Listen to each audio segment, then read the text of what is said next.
This is commentary on Lesson 160 in the Workbook for A Course in Miracles. I'm at home. Fear is a stranger here. Just to review the last few lessons that we've been doing, we started out with offering our thoughts to the Holy Spirit and have the Holy Spirit return them back to us in miracles, and we began discussing our role in the world as miracle workers, as teachers of God, as ministers of God. And we had several lessons in which we went directly to that true self, which all of our work here is a function of, or should reflect that. And from there, we started talking about offering miracles, offering love. And so now we come across a lesson that might seem kind of out of pattern and all of a sudden about our fears. And I'm at home, fear is a stranger here. One of the things this lesson does is it's the course is very gentle in its learning for us. It asks us to do just a little bit of head work. It knows how hard that is sometimes. It doesn't ask us to do much. It usually gives us some imagery along with that thinking, and then it gives us usually a practice that will give us an experience of what it's talking about. So the little thinking that the Course requires of us here in this lesson, as it does early in the text, is to see that there are some basic concepts that can't go together. And that's what it'd like us to think about a little bit. And one of the examples it uses is something like light or darkness. Those two things can't go together. It's impossible. Where there's light, there's no darkness. Where there's darkness, there's no light. The other example that it uses is everything and nothing. You can't have both of those things go together. That, if you think about it, is pretty simple. But then what it presents to us overall in the Course is this idea that love and fear is like that. Those two things cannot go together. Where there's one, the other has disappeared. They're just mutually exclusive. If there's love, there's no such thing as fear. And if there's fear, there's no such thing as love. And to try and put together two concepts that cancel each other out is the essence of insane thinking. And so the Course wants us to look at that thinking and see that fear and love cannot go together. And with that imagery there, it's in this lesson, it's trying to see that the fear that we experience is really the stranger here. It's not what belongs here. It's come to dispossess us of our home and of ourself, which is that love. And so the way that we do that in our ego world is we tolerate both love and fear. We think that they can go together. And so as the ego goes to, in its special relationships, goes to seek and complete itself, it seems natural. Ego tries to convince us it's natural to have, well, maybe a little bit of fear, maybe a little bit of love. And what the Course is trying to do is to show us that idea that those two things can go together is impossible. And so the practice in this lesson is to see that fear as a stranger, and then to take that idea about a stranger and see that any discomfort that we feel towards other people, any unwelcoming, any sense of dissatisfaction or disappointment or anxiety, all of that is just fearing that person, and it's ultimately fearing love and fearing ourselves. And so the imagery in here is our true self of Christ that is going to reclaim all of his parts and bring those all in and do that through love. So it might be helpful to review a part of the lesson that we had in our last class, and that was the idea of, here it is. The Holy Spirit, ever practical in his wisdom, accepts your dreams and uses them as a means for waking.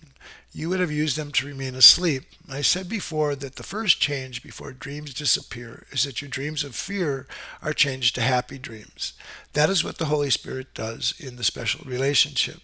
He does not destroy it nor snatch it away from you, but he does use it differently as a help to make his purpose real to you. And so in our relationships, we're trying to complete ourselves, which is a self of ego.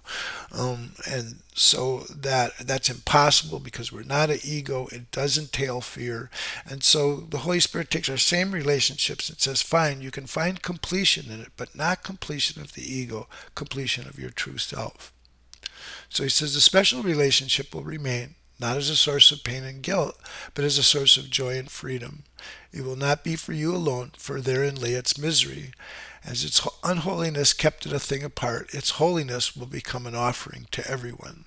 And so in that, look at that misery in that special relationship is trying to find that ego self, this alone self, what it can get to itself, and it finds the true nature of love, which then becomes shared with everybody. So that's the imagery in here. It's inviting us to do a little thinking, to see that just as light and darkness is incompatible, or everything and nothing, that fear and love are incompatible. They can't go together.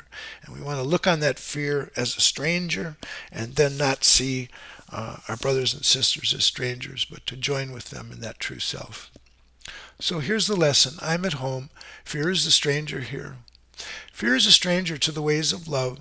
Identify with fear, and you'll be a stranger to yourself, and thus you are unknown to you. What is yourself remains an alien to part of you which thinks it is real, but different from yourself. Who could be sane in such circumstances? Who but a madman could believe he is what he is not and judge against himself?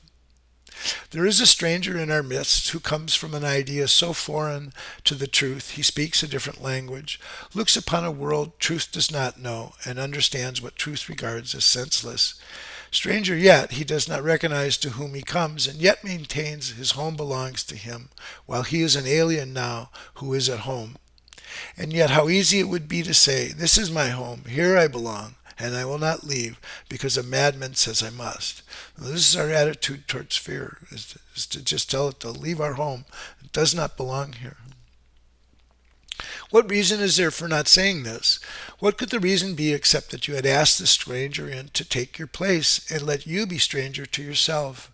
No one would let himself be dispossessed so needlessly unless he thought there were another home more suited to his tastes. Who is the stranger? Is it fear or you who are unsuited to the home which God provided for his Son? Is fear his own, created in his likeness? Is it fear that love completes and is completed by? There is no home can shelter love and fear. They cannot coexist. If you are real, then fear must be an illusion. And if fear is real, then you do not exist at all. And so that's the head-cracking little thinking he wants us to do here, is to recognize that when we say that fear is real, we're saying that we don't exist at all. How simple then the question is resolved. Who fears but has denied himself and said, I am a stranger here, and so I leave my home to one more like me than myself, and give him all I thought belonged to me. Now is he exiled of necessity, not knowing who he is, uncertain of all things but this, that he is not himself, and that his home has been denied to him.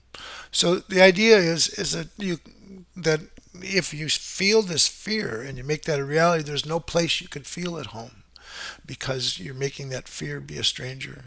You're making yourself be a stranger to yourself by holding in the fear, and so you'll never be able to feel at home. What does he search for now? What can he find? A stranger to himself can find no home wherever he may look, for he has made return impossible.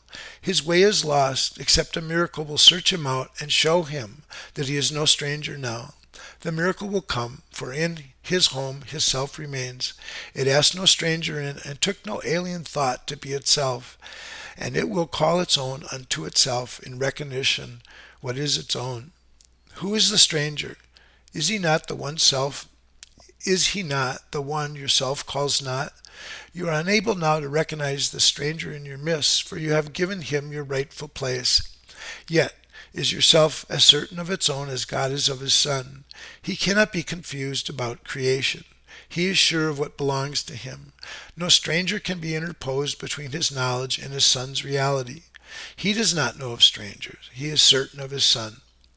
God's certainty suffices. Who he knows to be his Son belongs where he has set his Son forever. He has answered you who ask, who is the stranger? Hear his voice assure you, quietly and sure, that you are not stranger to your Father, nor is your Creator stranger made to you. Whom God has joined, remain forever one, at home in him, no stranger to himself. So this is our practice. Today we offer thanks that Christ has come to search the world for what belongs to him. And so we're recognizing that fear is not part of ourselves, that our self is that oneness, and that self inside reaches out to everything on the outside and joins with that as that one self. His vision sees no stranger, but beholds his own and joyously unites with them. They see him as a stranger, for they do not recognize themselves. Yet as they give him welcome, they remember, and he leads them gently home again, where they belong. No one does Christ forget, not one he fails to give you to remember that your home may be complete and perfect as it was established. He has not forgotten you, but you will not remember him until you look on all he does. Who denies his brother is denying him, and thus refusing to accept the gift of sight by which his self is clearly recognized, his home remembered, and salvation come. And so we take this long train of thought and see that our fears of others is really a fear of our true self. And as we want to welcome them in with forgiveness and the miracles that we offer them, that's how we'll remember ourselves. Okay, that's it for today. Thank you.